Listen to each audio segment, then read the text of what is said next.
Ang kwentong mapapakinggan natin ngayong araw ay karanasan ni Benok. Walang eksaktong taon. Probinsya ng Davao. Mapagpalang araw sa iyo, Sir Proy at Sir Ray, pati na rin sa mga nakikinig ngayon. Nais ko lamang pong malaman nyo na iniidolo ko kayo dahil sa ganda ng inyong mga tinig. Nakakamangha ang inyong galing sa paglalahad ng mga kwentong ipinapadala sa inyo ng masusugid na tagapakinig. Kaya nang malaman kong napili nyo ang aking kwento ay napaindak naman ako sa sobrang tuwa. Sa wakas, maibabahagi na rin ang paborito kong programa, ang hindi ko malilimutang karanasan sa pagkabinata ko. Ako nga pala si Benok. Hindi ko na lang din sasabihin pa ang eksaktong lugar kung saan ako lumaki para maiwasan ang kapahamakan at mabuhay kami ng mapayapa. Sanggol pa lamang ako ay inabandona na ako ng sarili kong mga magulang. Ngunit hindi naman naging masalimuot ang aking buhay dahil kay Tatay Pedro. Hindi siya nagdalawang isip na isalba ako nang makita niyang basta-basta na lang ako itinapon sa tabi ng basurahan na malapit sa kanyang panaderya. Nung una ay labis daw po ang galit niya sa mga walang puso kong magulang. Kalaunan ay nagpasalamat din si tatay sa kanila dahil may dumating na isang munting anghelito sa buhay niya. Ako raw si biyaya sa kanya ng ating Diyos na may kapal. Kaya pagkakaingatan at mamahalin niya ako na parang sarili niyang dugo at laman. Sa edad na 4 ay wala pa ring nabibighani kay Tatay Pedro. Kaya kaming dalawa lang talaga ang magkasama sa buhay noon. Matagal na rin kasing bumukod si tatay sa poder ng kanyang mga magulang at 2 kapatid para ipagpatuloy ang kanyang pangarap na magkaroon ng sariling negosyong panaderya. At habang lumalaki rin ako, ay tinuruan niya ako kung papaano ang pamamalakad ng kanyang patok sa masang negosyo. Laking tuwa naman noon ni tatay dahil madali lang naman akong natuto kung papaano ang tamang pagmimekos-mekos ng tinapay. Para raw may mahika ang aking mga kamay dahil nakakagawa ako ng mga malalambot at katakam-takam na tinapay. Yung tipong isang kagat pa lamang ay mapapapadyak sa sobrang sarap. Sa totoo lang, kalakbay, may pagkapasaway rin ako noong kabataan ko. Hindi kasi ako interesadong mag-aral kasi mas gusto ko na lang tulungan si Tatay Pedro sa aming panaderya. Bukod dito, nahihirapan din akong intindihin ang mga asignatura sa paaralan. Kaya naman madalas lumilipad ang aking isip sa kawalan. Sa tingin ko kasi, mahina ang ulo ko o mabagal talaga akong matuto. Kaya naman lagi rin akong napapaya sa klase. Ngunit nangako ako kay tatay na magtatapos ako sa pag-aaral. Yun din kasi ang paulit-ulit niyang kailingan sa akin. Iba pa rin daw kasi pag may hawak na diploma dahil mas magiging madali raw ang paghahanap ko ng trabaho. Wala rin naman daw kasing kasiguradahan itong panaderya namin dahil may posibilidad daw itong malugi. Naintindihan ko naman siya noon, kalakbay.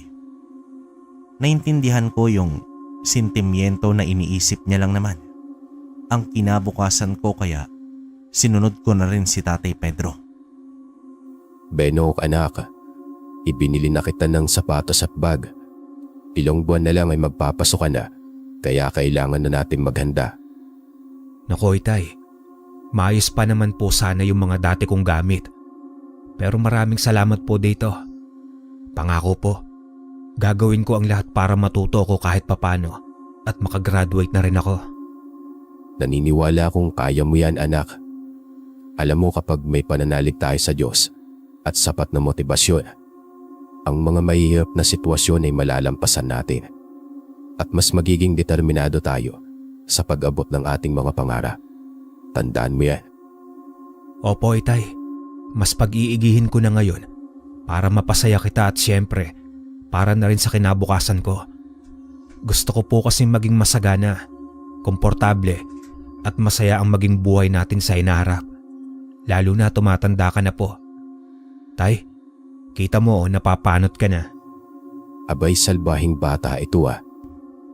Ganoon talaga ang dinamiko ng relasyon namin bilang mag-ama. Pinapakita namin ang pagmamahal sa isa't isa sa pamamagitan ng pagsuporta at paglambing na may kasamang pang-aasar at kung ano pang mga biro. Kaya naman kahit kaming dalawa lang ay kumpleto at masaya na kami sa aming tahanan. Araw ng Lunes noon, Kalakbay, nang bumisita si Lolo Erning sa aming tindahan para bumili ng madami-daming tinapay. Siya pala ay kapatid ng yumaong tatay ni Tatay Pedro at nagsisilbing pangalawang magulang upang magabayan sa pagtanda si tatay. Sa totoo lang, Kalakbay, napakabait ni Lolo sa amin. Kaya lang meron siyang kakaibang kakayahan na hindi natin may kita sa isang pangkaraniwang tao. Kaya medyo naman ako natakot sa kanya sa tuwing bibisita ito sa amin. Bantog siya sa lugar namin bilang isang albularyo dahil sa karunungan niyang magpagaling nang may sakit sa pamamagitan ng mga halamang gamot. Bukod dito, alam niya rin kung papaano makipag-usap sa mga namayapa na at sa iba pang mga elemento ng ating kalikasan. Parang ang ginawa niya ng libangan ang pakikipag-usap sa mga ito. Parati niya kasing nababanggit na may mga kaibigan din daw siyang duwende. Kaya noong mga panahon na yon, umiwas ako sa kanya dahil labis ang kilabot na naramdaman ko sa mga kwento niya at sa kanya mismo. Maging ako mismo ay may hindi pa nababanggit sa inyo, Kalakbay. Bata pa lamang ako ay talagang matatakutin na ako, lalo na sa mga madidilim na lugar. Pakiramdam ko kasi ay biglang may hahablot na lang sa akin tapos dadalhin ako sa ibang dimensyon at hindi na ako makakabalik sa ating mundo. Akala naman ni Tatay at Lolo noong una ay malikot lang talaga ang imahinasyon ko dahil 4 na taong gulang pa lamang daw ako ay nakikita raw nila kung may kinakausap na kung sino. Pero wala naman daw makita si Tatay noon. Ngunit noong 8 taong gulang na ako ay dito nakumpirma ni Lolo na aktibo ang aking ikatlong mata. Ang ibig kong sabihin, Kalakbay, ay katulad din ako ni Lolo na nakakakita at nakikipag-usap sa mga hindi pangkaraniwang mga nilalang at pati mga kaluluwa. Ngunit nang magkaisip na ako at napagtanto kong hindi lahat ay katulad ko dahil ang mga ordinaryong tao ay kadalasang nagigimbal sa mga nilalang sa ibang dimensyon na impluwensyahan nila ako. Kaya naman namuo na rin ang takot sa aking isipan. Ang hindi ko lang maintindihan ay kung bakit tila mas lalong bumukas ang aking ikatlong mata sa aking pagtanda. Mas napadalas ang pagpapakita sa akin ng mga multo at kung ano-ano pang maligno tulad ng duwende at kapre. Pakiramdam ko nga noon na ang iba sa kanila ay pinagtitripan ako dahil alam nilang takot ako sa kanila. Isang rason din pala kaya laging bumibisita sa amin si Lolo Erning ay para sanayin ako. Sanayin ang enerhiyang dumadaloy sa aking katawan upang magamit ko ng wasto ang aking ikatlong mata. Nais niya rin kasing makatulong ako sa kapwa sa pamamagitan ng kakayahan ko. Ayon pa sa kanya, ang mga pinagkalooban ng mga pambihirang kakayahan ay may misyon sa ating mundo na dapat gampanan. Yun ang isang paraan para maging makabuluhan ang buhay natin habang nandito tayo sa mundong ibabaw. Ngunit kahit anong pagkumbinsi niya sa akin, ay hindi ako pumayag dahil mas umiral ang takot sa akin kaysa naman sa kagustuhang tumulong sa kapwa noong panahong yon. Gusto ko naman talagang mapagaan ang buhay ng mga taong nangangailangan, ngunit wag naman sa pakikipag-ugnayan sa mga multong tumatagos sa pader. Laro pa sa aking isipan na napaglaruan ako ng maligno noong pagbisita sa amin ni Lolo Erning. Hanggang ngayon nga ay kinikilabutan pa rin ako habang sinusulat ko ang kwentong ito. Lolo Erning, halika po muna sa bahay, magmerienda po tayo. Nakailang tawag naman ako sa kanya noong makita ko siyang nakaupo lang malapit sa poso namin sa labas ng bahay. At sa ika-4 na pagtawag ko ay nagtaka na ako dahil hindi niya ako kinibunong oras na yun. Kaya naman napaisip na ako kung galit ba siya sa akin sa paulit-ulit kong pagtanggi sa kanya. O baka naman masama ang pakiramdam niya noon. O di kaya naman ay sapilitan niya akong isasama sa kanyang tahanan para turuan. Kung ano-ano na ang naiisip ko noong hanggang bigla na lang akong narinig na tumawag sa akin mula sa loob ng aming tahanan. Benok, apo, ano bang ginagawa mo dyan? Ikaw na lang ang hinihintay namin dito. Kain na tayo habang mainit pa itong sabaw. Bilisan mo na. Sa pagkakataong ito, halos sabay kaming lumingon nung nilalang na nakita ko at nung nagtama na ang aming mga mata ay bigla siyang ngumiti na halos nakalabas ang buong gilagid niya. Yun pala ang malignong mahilig manggaya dahil nagugustuhan nila ang enerhiya ng taong ginagaya nila. Ilang beses na rin nilang ginaya si tatay at lolo. At kwento nga sa akin ni lolo ay pati raw ako ay ginagaya rin ng mga malignong yon. Dito napayaw naman ako na halos mapunit na ang lalamunan ko noon dahil sa sobrang takot. Nang ngumiti kasi siya sa akin, alam ko nang hindi talaga siya si Lolo Erning. Yung mga malignong yun kasi, hindi nila kami magaya o makopya. Yung tipong buong itsura namin. Bungi-bungi kasi si Lolo Erning, pero may 3 ngipin pa naman siyang natitira. E sino ba naman ang hindi magugulantang kung pagngiti niya sa'yo ay puro gilagid lang ang makikita mo? Kung hindi bungal ang nakikita ko, kalbo naman, duling o pandak na bersyon namin ang ipinapakita nila sa amin. Sabi pa sa akin nila lolo, may gumagaya rin daw sa akin dati. Kopyang-kopya raw ang itsura ng mukha ko pati boses ko. Yun nga lang, hanggang tuhod niya lang yung tangkad nung nilalang na yun. Mabuti na lamang at hindi naman nakapanakit ang mga nagpapakita sa amin. Talagang mapaglaro lang talaga sila. At ang iba naman ay nahahagip lamang ng aking mata kahit sa tingin ko ay hindi naman talaga nila sinasadyang magpakita. Isang araw ay pinapunta kami ni Mang Kadyo na aming kapitbahay sa burol ng kanyang yumaong asawa. Nakikiramay kami, Kadyo. Salamat, paring Pedro. Napakasakit ng nangyaring ito sa akin. Alam mo naman kung gaano ko kamahal ang kumare mo. Sana nga mamatay na rin ako para makasama ko na siya. Hindi ko alam kung kakayanin ko pang mabuhay nang wala na siya sa piling ko. Huwag kang magsalita ng ganyan, pare. May rason kung bakit nandito ka pa rin sa mundong ito.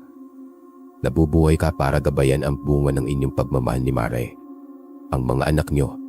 Kaya magpakatatag ka lang. Alam kong lagi lang nakabantay sa inyong mag-ama si Mare. Oo nga po, Mang Kadyo. Isipin nyo na lamang po ay nasa mapayapa at masayang lugar na po si Aling Nenang. Sigurado rin po akong mahal na mahal ka niya. Maraming salamat sa inyo sa pagpapagaan ng loob ko. Ramdam ko rin naman sa aking puso na gusto niyang ipagpatuloy ko ang aking buhay kahit pa nasa langit na siya. Masakit lang talaga na siya ang nauna. Pero lagi ko siyang maaalala bilang napakabuting asawa at ina. Nandito lang din po kami ni Tatay Pedro Mangkadyo kung gusto niyo po nang makakausap. Kumatok lang po kayo sa pinto namin. Handa po kaming makinig at damayan ka. Salamat ulit, Benok. Pag-alis ni Mang Kadyo ay sinabi ko naman kay tatay na nakita ko si Aling Nenang nakasunod at nakabantay lang kay Mang Kadyo. Todo iwas ako ng tingin sa kanya. Kahit wala naman siyang ginagawang pananakot sa akin. Bukod sa pagiging maputla, ay normal naman kahit papaano ang itsura niya. Kung ano ang itsura ng muka at katawan niya noong nabubuhay pa siya, ay ganoon din ang nakita ko. Nakangiti pa nga siya sa akin na para bang sinasabi niya na masaya siya dahil nagampanan niya na ang mga tungkulin niya sa mundo natin at handa na siyang tumawid sa kabilang buhay at magtungo sa langit. Pagtapos ng 3 gabing burol ni Aling Nena, ay nakahanda na ang lahat para sa kanyang libing. Maraming tao ang nagluksa, kasama si Mang Kadyo at para makipaglibing na rin. Kabilang na rin kami doon. Maging sa amin din kasi ay naging mabuti itong si Aling Nena. Isa rin siya sa mga nag-alaga sa akin noong bata pa lamang ako. Kapag may importanteng pupuntahan si tatay at hindi ako pwedeng isama. Hanggang sa paglaki ko ay naging malapit na rin sa amin ang pamilya ni Mang Kadyo. Naging magaan din ang loob ko kay Aling Nena.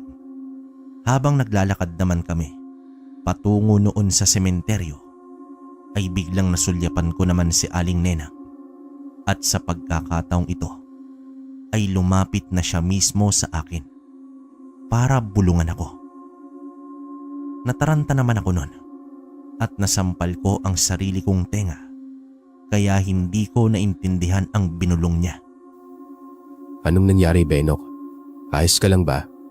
Tay, andito po si Aling Nenang. Nagpapakita na naman siya sa akin. May binulong siya pero hindi ko naiintindihan. Pakinggan mo lang siya, anak. Baka importante ang sasabihin niya sa'yo. Sinunod ko naman si tatay kahit nakatayo na ang lahat. Dito ikinagulat ko ang binanggit ni Aling Nenang sa akin. Kinuha at kinain daw ng isang aswang na tinatawag na balbal ang kanyang bangkay. Paulit-ulit siyang humingi ng tulong sa akin habang nanlalamig na ang buong katawan ko sa sobrang kaba at takot. Ni hindi ko alam kung ano ang dapat kong gawin noong mga panahong yon. Grabe naman kasi, tatawid na sana si Aling Nenang at magiging mapayapa na siya. Naudlot pa. Kaya napasigaw na lamang ako. Itigil ang libing! Lahat ng mapangusgang mata ay nakatitig sa akin na parabang takang-taka sila sa nangyari. Maraming boses ang umalingaw-ngaw sa aking tenga na nagtanong kung ano ba ang problema at ititigil ang libing. Wala si Aling Nenang sa kabaong niya. May nagnakaw ng bangkay niya. Anong sinasabi mo, Benok? Sino namang makakaisip niyan? Utang na loob, maniwala po kayo sa akin. Wala na dyan si Aling Nenang. Sabi niya sa akin yun. Sinabi niya? Sinong nagsabi, Benok? Si Aling Nenang po. Paniwalaan niyo po ako, pakiusap. Alam mo, Benok, magpahinga ka na muna. Ilang gabi ka nang napupuya, kaya siguro kung ano-ano na ang pinagsasasabi mo. Si tatay at lolo lang ang talagang nakakaalam na aktibo ang third eye ko. Sa tingin ko ay nabigo na naman ako sa pagbunyag ko dahil wala namang naniwala sa akin. Alam kong hindi matatahimik ang kaluluwa ni Aling Nenang kapag walang nakakaalam sa totoong nangyari sa bangkay niya. Kaya naman dumiretso ko sa mga tagahawak ng kabaong niya at dito nakiusap akong buksan ito. Ngunit patuloy lang sila sa paglalakad. Kaya nagpasya na akong makipag-agawan sa mga ito para lang mailantad ang katotohanan. Ngunit sa kasamaang palad ay nabagsak namin ang kabaong ni Aling Nenang at bahagya itong nabuksan. Kaya naman nakita ng lahat ang ulo at kalahati ng katawan niya. Benok, may problema ba? Bakit ka ba nagkakaganyan? Pakiusap, wag mo kaming idamay. Libing ng pinakamamay kong asawa. Huwag kang manggulo. Pasensya na po, Mang Kadyo. Sobrang hiya ko naman nun, Kalakbay, at hindi ko na alam kung may mukha pa akong may haharap, lalo na sa pamilya ni Mang Kadyo. Napasama pa kasi ako kahit ang intensyon ko lang naman ay ipaalam sa kanila na wala talaga silang bangkay na ililibing. Pinili kong tumulong kahit pa ang kapalit ay maibunyag sa harap ng maraming tao ang aking sekreto. Ipinagtaka ko kung bakit nandun pa rin ang katawan ni Aling Nenang. Malinaw naman na siya ang nagpakita at nakausap ko. Kaya noong gabing yon, pagka-uwi namin ni tatay ay nagkulong muna ako sa aking kwarto para makapag-isip-isip. Nais kong malinawan sa mga nangyari, kaya nagpasya akong isang tabi ang takot ko at harapin si Aling Nenang. Ngunit bago ko pa siya tawagin ay bigla na lang siyang lumitaw sa harapan ko. Ayon sa kanya, nilinlang daw kami ni Menencio sa pamamagitan ng paglalagay ng katawan ng puno ng saging pagkatapos nitong nakawin ang bangkay ni Aling Nenang. Ang balbal ang may sala kung bakit sa unang tingin ay itsurang bangkay ang puno ng saging dahil sa taglay nitong sa bulag. Nang malaman ko ang lahat ng ito, ay tuloy pa rin siya sa paghingi ng tulong sa akin na ipaalam sa asawa niya na ang inilibing nila ay isang puno ng saging lamang. Noong una ay nagdalawang isip ako dahil hindi naman ako pinaniniwalaan ng mga taong nandun at pakiramdam ko ay napahiya pa ako. Ngunit napagtanto ko na nakakaawa naman silang mag-asawa sa mga darating na panahon kapag bibisitahin ni Mang Kadyo ang puntod ni Aling Nenang. Wala naman talaga doon ang kanyang minamahal. Hindi rin kaya ng konsensya ko na sarilihin lamang ang totoong nangyari. Kinabukasan ay humingi na ako ng tulong kay Lolo Erning upang makalapit muli ako kay Mang Kadyo at may paliwanag ang totoong nangyari. Kakailanganin namin ng presensya ni Lolo para pakinggan ako ni Mang Kadyo. Magandang umaga, Kadyo. Ako ito si Erning. Pakibuksan ng pinto. Mang Erning, bakit ka po? Naputol naman ang sasabihin ni Mang Kadyo nang makita niya akong kasama ni Lolo. Kadyo, sandali lang. Makinig ka sa akin. Kailangan natin mag-usap. Pakiusap, papasukin mo kami. Kung manggugulo ka lang, Beno, kay umalis ka na. Masyado pang sariwa ang sakit na nararamdaman ko. Huwag mo na akong pahirapan pa. Hindi po, Mang Kadyo. Nandito lang po ako para magpaliwanag. Hindi po ako manggugulo, pangako. Sa wakas, pinapasok na rin kami ni Mang Kadyo. Pagkatapos ng ilang pakiusap sa kanya, sinimulan ko ang lahat sa paghingi ng tawad sa kanya. Hindi ko po sinasadyang manggulo sa libing ni Aling Nena. Kilala niyo naman po ako simula bata pa lamang ako. Alam niyo pong malapit ang puso ko sa inyong dalawa. Wala po akong intensyong masama. Maniwala po kayo. Kung totoo yung sinasabi mo, Beno, bakit pinatigil mo ang libing ng asawa ko? Sinabi mo pang may nagnakaw sa katawan niya, ay kitang-kita ng lahat na nandun pa rin ang bangkay niya. Dahil yun po ang totoo. Kaya ko po nagawa iyon dahil nagpakita at nakausap ko po si Aling Nenang. Ano na naman bang kalokohan niyang pinagsasasabi mo, Benok? Kadyo, makinig ka muna sa kanya. Ako ang makapagpapatunay na hindi siya nagsisinungaling. Hindi rin nahihibang ang aking apo. Bata pa lamang kasi siya ay talagang nakakakita na siya ng mga multo at kung ano-ano pang nilalang. Katulad ko ay aktibo o bukas din ang third eye niya. At ang dahilan po kung bakit sa paningin niyo ay nandun pa rin ang katawan ni Aling Nenang dahil nilinlang po kayo ng balbal. Ang totoong laman po ng kabaong niya ngayon ay katawan lamang ng puno ng saging. Mang Erning, totoo po ba talaga ang sinasabi niyo? Tsaka ano yung balbal na yan? Oo, Kadyo. Bakit naman kami magsisinungaling sa'yo? Wala namang kaming mapapala dyan. Yang balbal na yan ay isang aswang na kumakain ng bangkay ng mga tao upang makalikom ng lakas. Napakasarap sa panlasa nila ng patay na katawan ng tao. Kaya hindi sila nag-aalinlangan na magnakaw sa tuwing may burol.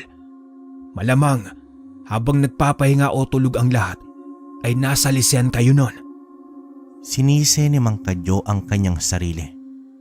Ngunit ipinaaabot namin ang mensahe ni Aling Nenang sa kanya na wag niyang iisipin na siya ang may sala sa mga nangyari.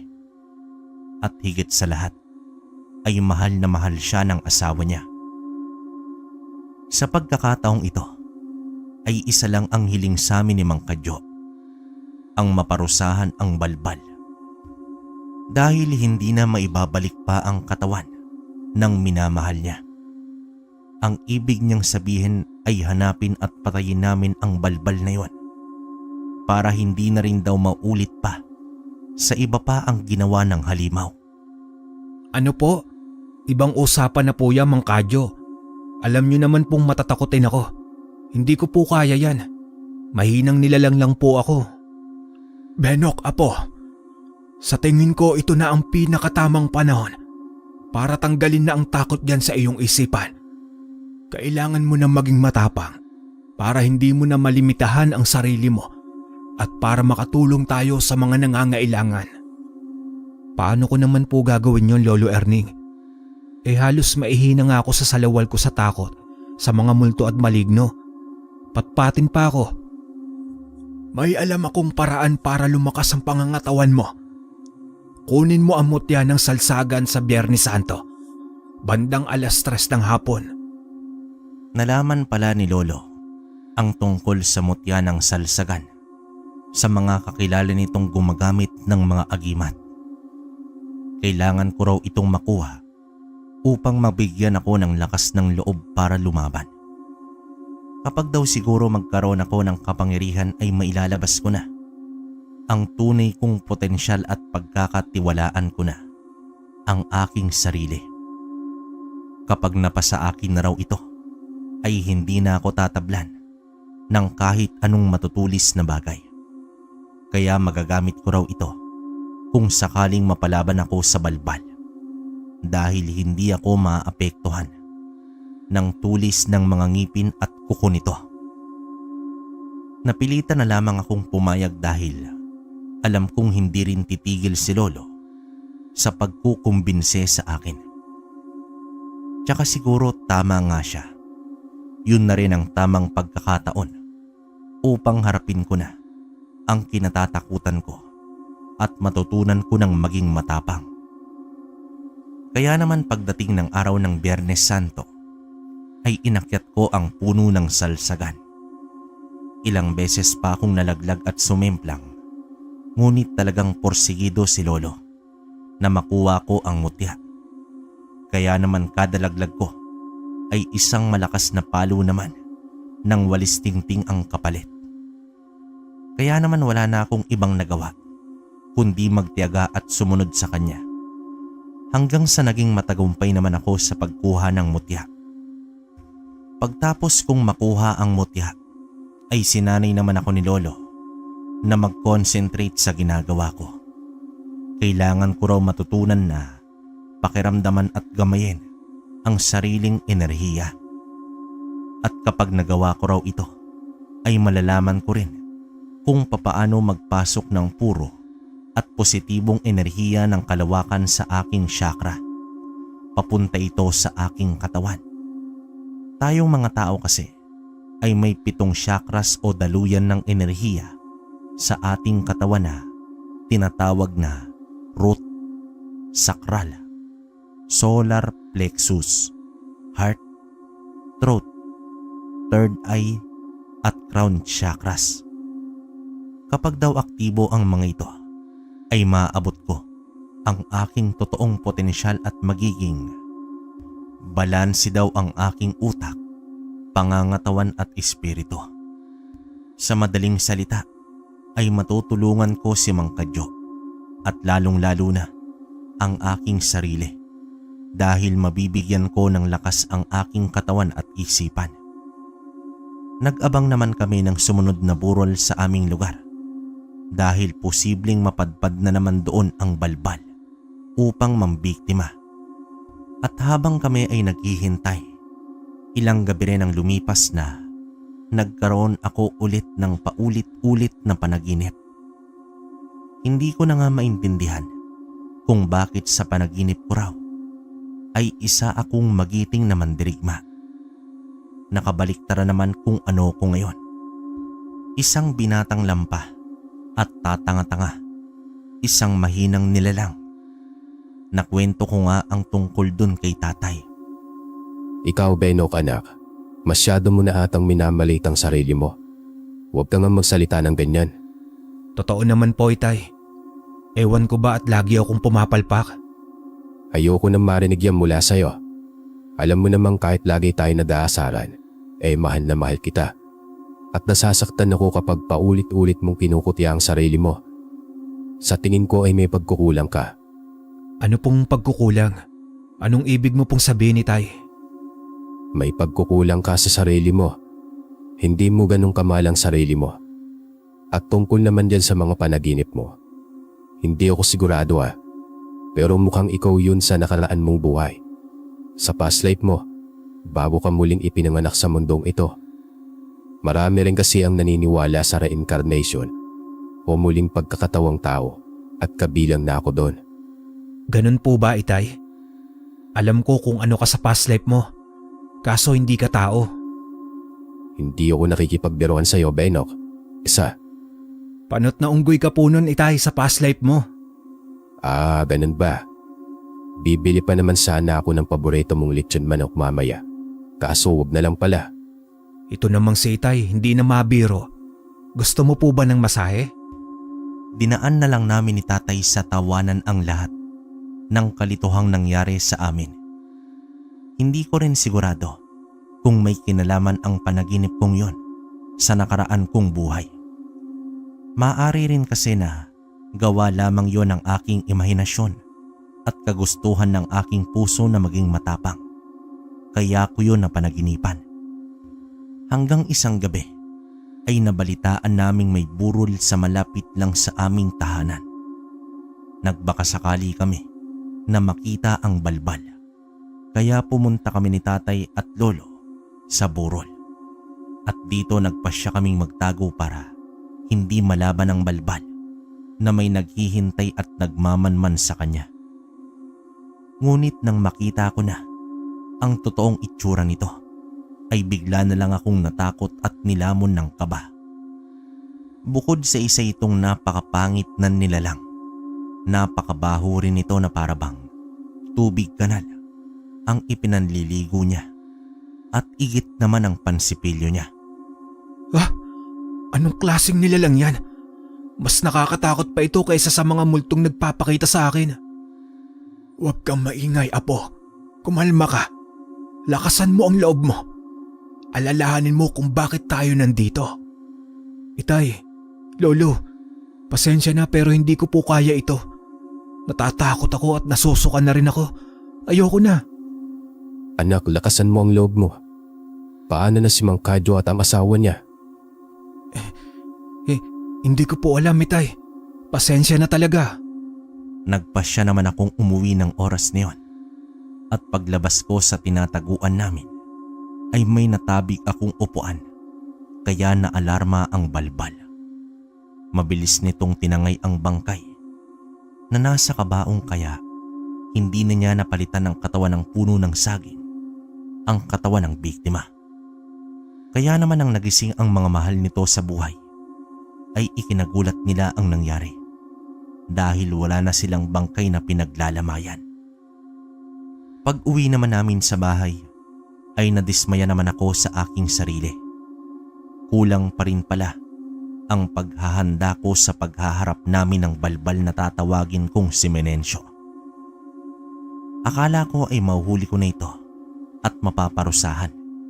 Ngunit pinanghinaan pa rin ako ng loob at nilamon pa rin ang hilakbot. Hindi na rin ako pinilit ni Lolo at hinayaan na lang muna akong mapag-isa at makapag-isip-isip noong panahon na yon. Alam kong naintindihan nila ang nararamdaman kong pagkadismaya.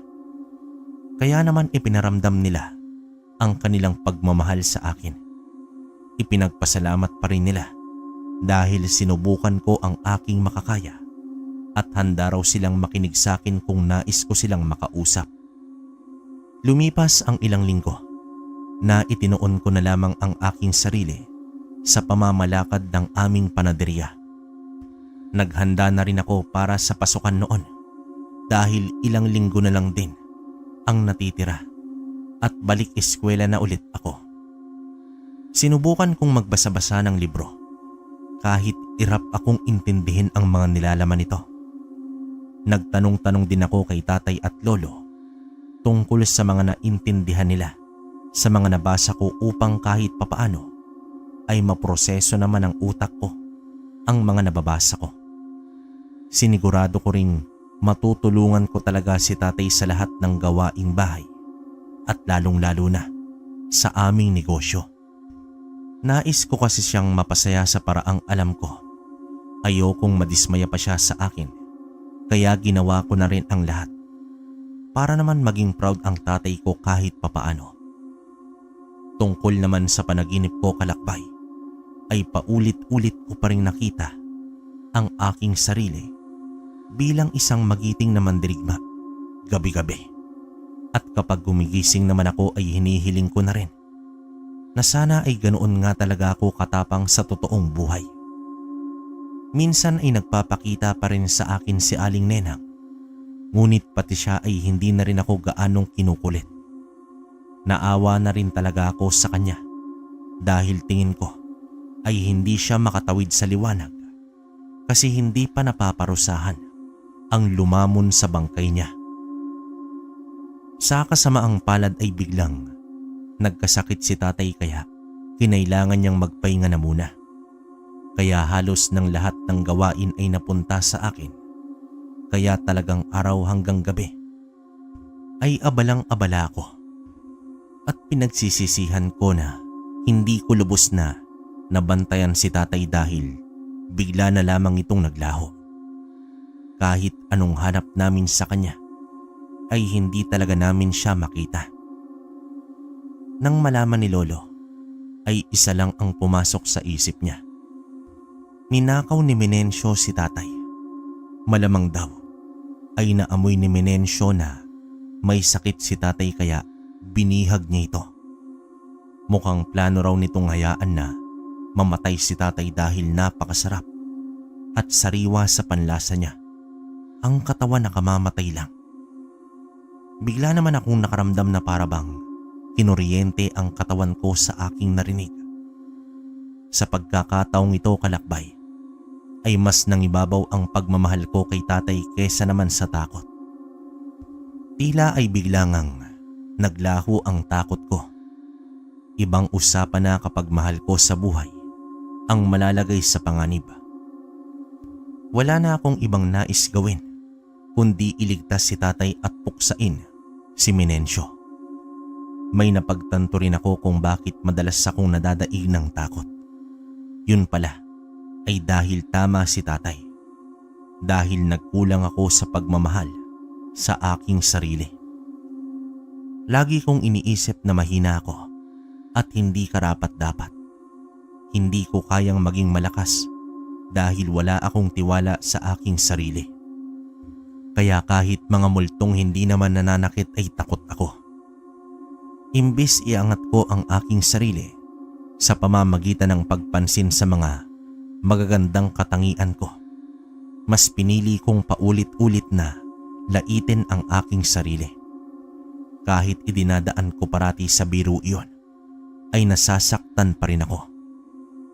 Kaya naman sa puntong yon, ay nagpasya na akong pagkatiwalaan ang aking sarili. Naniwala sa akin sina tatay, lolo, Mang Kadyo at maging si Aling Nenang. Kaya dapat ko rin pagkatiwalaan at mahalin ang aking sarili. Hindi na nga ako nag-aksaya pa ng panahon at nagpresenta na ako kay lolo na ililigtas ko si tatay. Handa na ako noong oras na yon sa mga gusto niya pang ituro sa akin. Nakita naman ni lolo na talagang porsigido ko sa nais kong mangyari, kaya nagpasya kaming hanapin ang tirahan ni Menencio para sugurin kinagabihan. Ayon pa kay lolo, wala kaming magiging problema sa paghahanap kay Menencio dahil pwede naming kausapin ang mga espiritong gabay niya at mga kaibigan niyang duwende. Maaari nila kaming tulungan tuklasin kung saan naroroon si tatay. At nalaman namin sa kagubatan pala, malapit lang sa aming lugar, naninirahang mag-isa itong si Menencio. Binigyan kami ng direksyon ng mga duwende, papunta naman sa eksaktong lungga ng halimaw na yon. At nalaman namin, sa kaloob-looban pala ng kagubatan iyon, kaya hindi lang si Menencio ang kailangan naming paghandaan, kundi pati na rin ang mga posibleng magtangka sa aming buhay ni lolo, buhay man o mapaglarong engkanto. Ilang oras bago kami magtungo sa kagubatan ay naghanda kami ni lolo. Tinulungan niya akong mag-ayos ng mga gamit na aming dadalhin. Kasama na doon ang mga pangontra sa mga aswang tulad ng asin, bawang, buntot pagi at punyal na gagamitin sa pagtapos sa buhay ng aswang na yon. Nagdala rin kami ng mga halamang gamot ni lolo kung sakaling kakailanganin namin yon pagkatapos ng laban. At hinding-hindi ko nakalimutan ang mutya ng salsagan. Pagkatapos naming ayusin ang mga aming dadalhin, ay sabay na kami nag-concentrate ni lolo para makakuha ng positibong enerhiya mula sa aking kalawakan. Sabay namin itong ipinasok sa aming crown chakra, pababa naman sa aming katawan. Sinigurado namin na parehong nasa wastong kondisyon ang aming isipan at pangangatawan. At bago kami umalis ng aming tahanan, ay nagdasal kami ng taimtim at hiniling namin sa Diyos na mapagtagumpayan namin ang laban na ito at higit sa lahat ay mailigtas namin ang pinakamamahal kong tatay. Pagdating namin sa labas ng gubat pa lang, ay nakaramdam na kami kaagad ni lolo ng matinding kilabot sa aming katawan. Para bang namanhid ang ulo ko at nagsitayuan ang aking balahibo sa katawan. Isa lang ang ibig sabihin nun, maraming engkanto o mga nilalang ng kagubatan na yon ang nagbabantay at nagmamasid sa amin. At sa isang maling galaw lang namin at hindi nila lubos maintindihan, ang pakay namin ay siguradong pagkakaisahan nila kami at hindi ako sigurado kung makakauwi pa kami. Sa kabila ng aming kaba ay nagpatuloy pa rin kami sa aming plano na iligtas si tatay at dumiretso na kami sa pagpasok sa kagubatan. Ngunit wala pa kami, sa kalagitnaan ay may humarang sa amin na isang tikbalang.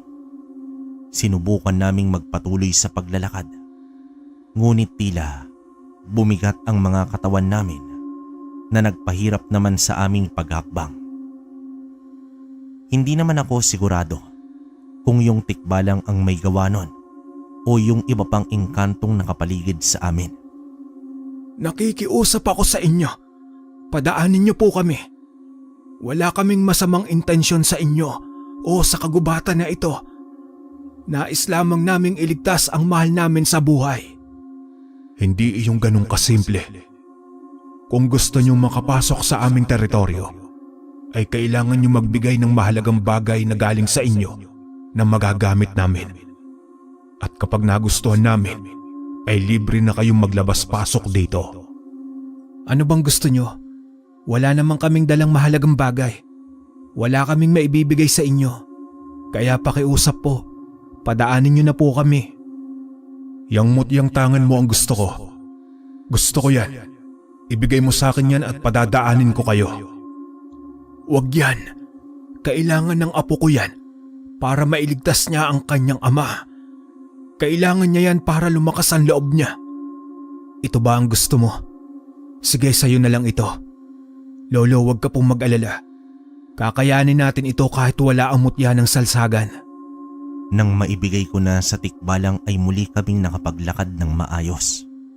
At tumakbo na kami ni Lolo upang makarating na kami agad sa lungga ni Minencio. Mabuti na lamang ay wala namang naging sagabal, kaya mabilis na rin naming natuntun ang tirahan niya. Nang magbago ang simoy ng hangin dahil sa nakakasulasok na amoy, ay alam kong nasa malapit lang ito. At paglingon ko nga, ay bigla na lamang siyang nakapwesto sa likod namin ni Lolo. Itinulak niya kami nang napakalakas kaya tumilapon kami at bumagsak sa lupa. 1, 2, 3. 3 bangkay ang pagpipiestan ko ngayong gabi. Hindi ko napapatagalin ito. Gutom na ako. Nahihibang ka na.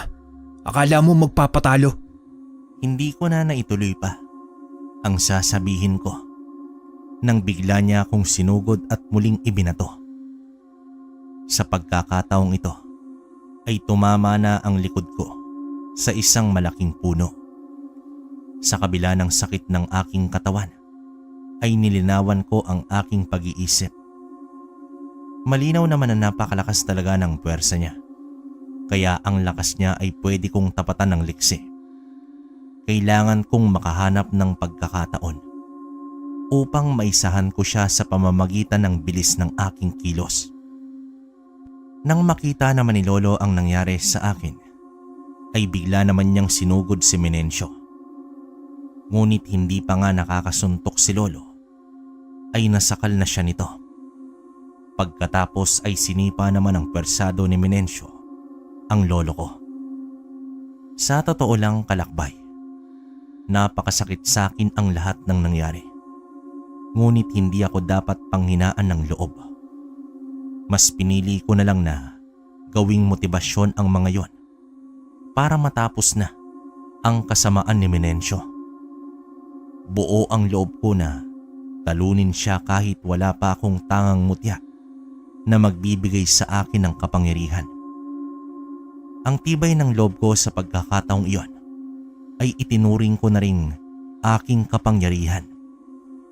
Bigla kong naalala na may daladala pala kaming mga pangontra sa aswang, kaya binunot ko agad ang buntot pagi. At dito sumugod ako kay Minencio na walang pag-aalinlangan. Hinampas ko siya nito, ngunit mabilis din siyang nakaiwas.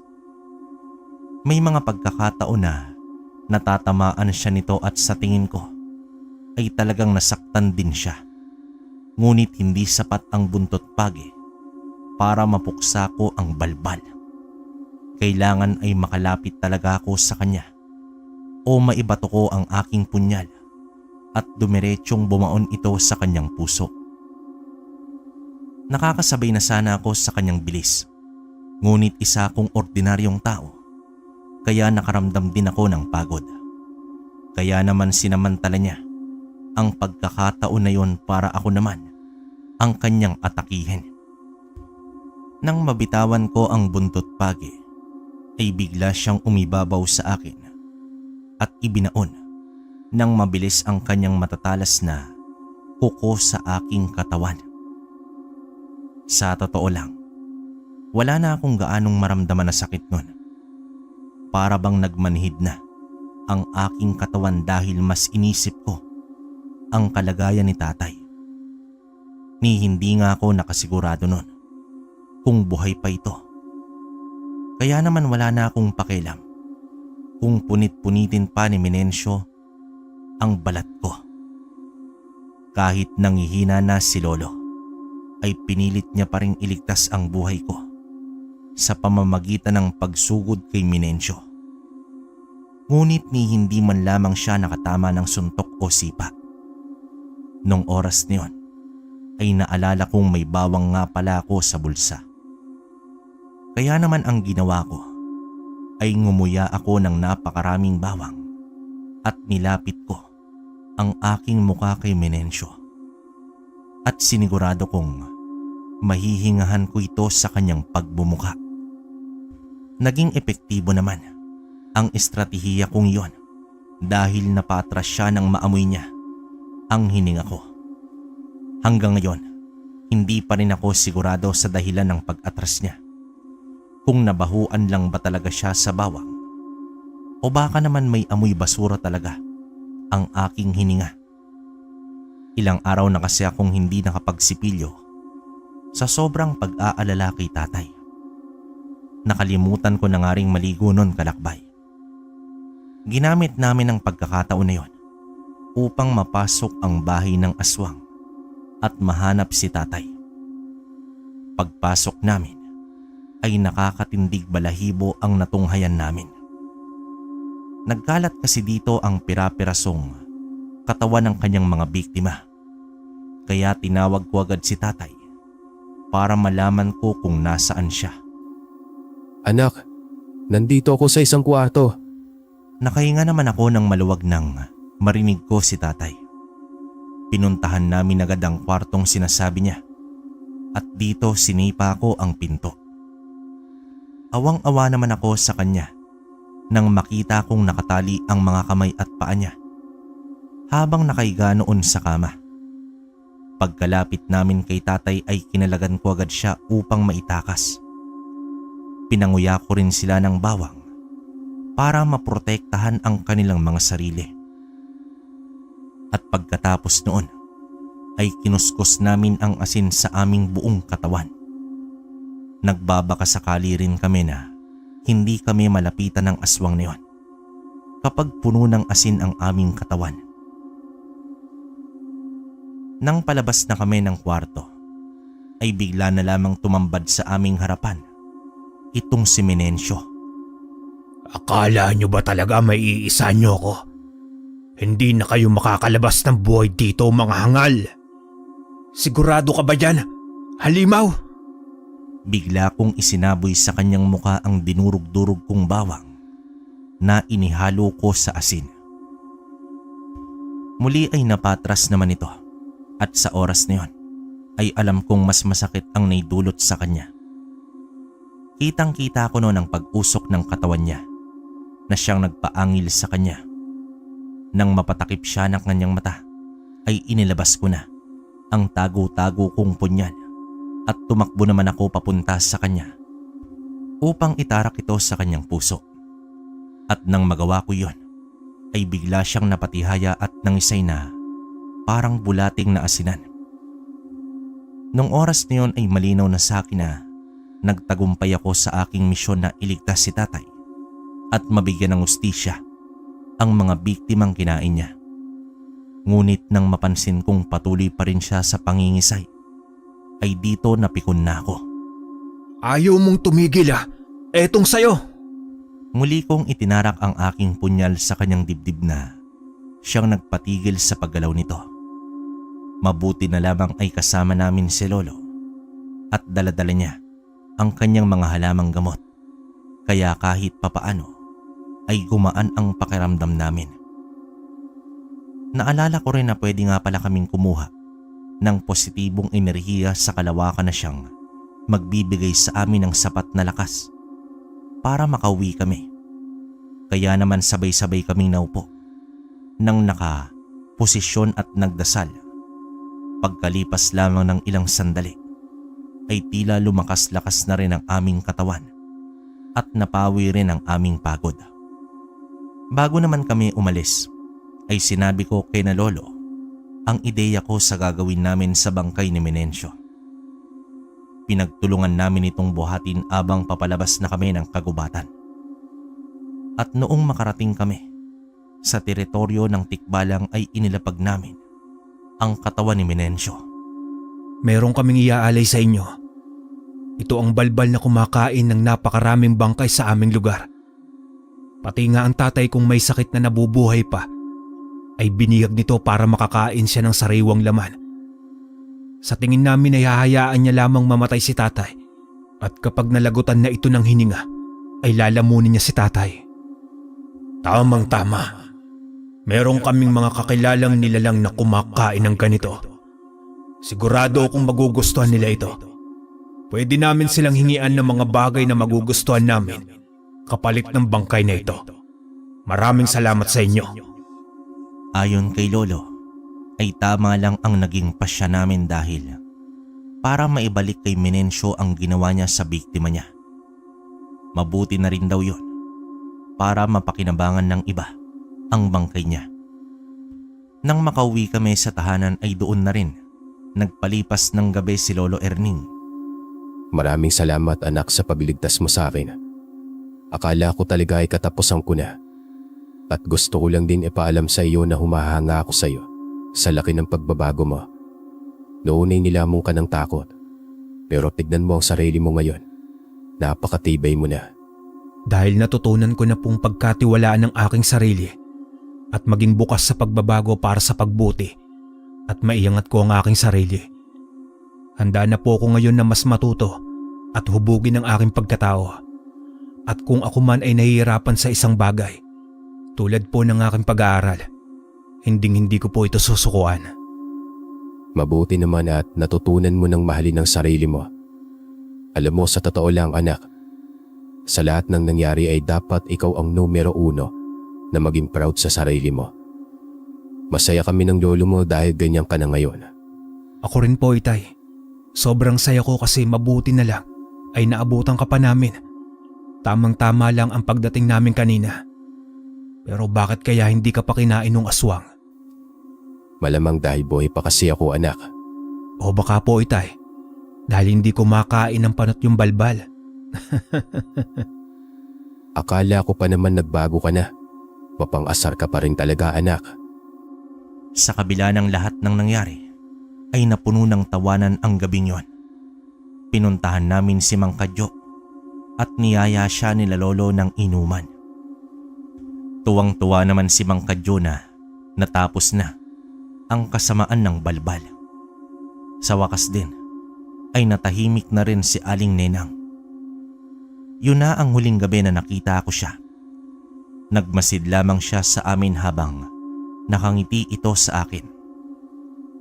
Sa interpretasyon ko ay nagpapasalamat siya sa akin dahil matatahimik na siya at mapupunta na sa mapayapang lugar. Alam niya rin kasing mabuti kaming mga kaibigan ng kanyang minamahal at hindi namin siya pababayaan. Mabuti na lang din ay naagapan namin ang sakit ni tatay sa tulong ni Lolo, kaya hindi na ito lumala pa. Tinupad ko rin ang aking pangako na seryosohin at pagtiyagaan na ang aking pag-aaral. Ngunit ilang taon lamang nang matapos ko ang kolehiyo ay namayapa na si tatay dahil naman sa bangungot. Ikinalungkot namin ni Lolo ang kanyang pagpanaw. Ngunit nang nagpakita si tatay sa akin, ay halatang masaya na siya at handa na ring tumawid papunta sa kalangitan. Kaya kahit papaano ay natanggap ko ng oras niya na talaga. Paminsan-minsan ay nalulungkot pa rin ako dahil naalala ko siya. Pero alam kong nasa pinakamabuti na siyang kalagayan sa piling ng ating Diyos. Napagpasyahan ko ring ipagpatuloy ang kanyang negosyong panadiriya. Nang makaipon ako at makapagtrabaho ay pinalago ko pa ito lalo. Kumuha rin ako ng mga makakatulong dito. Isa pa rin naman ako sa mga gumagawa ng mga tinapay doon. Ngunit naging abala na rin ako sa aking trabaho bilang isang lisensyadong doktor. Ninais kong makatulong sa kapwa sa pamamagitan ng panggagamot. Kaya naman talagang nagpursige ako hanggang sa naabot ko ang aking pangarap. Nahilig din pala ako sa pagkolekta ng mga mutya. Kaya kapag may pagkakataon ay talagang kumukuha ako. Sa tulong ng mga kaibigan kong duwende at tikbalang, doon sa kagubatan ay nalalaman ko rin kung saan pa makakakuha ng mga ibang agimat at talagang pinagpala rin ako. Dahil nakapangasawa ako ng isang nurse na tanggap ang buong pagkatao ko. Kalakbay, biniyayaan kami ng 4 na anak na mas lalong nagpatibay sa aming pagmamahalan. Ang isa sa mga anak namin ay aktibo rin, ang ikatlong mata. Kaya naman talagang ginabayan ko rin siya para hindi mamuo ang takot sa kanyang isipan.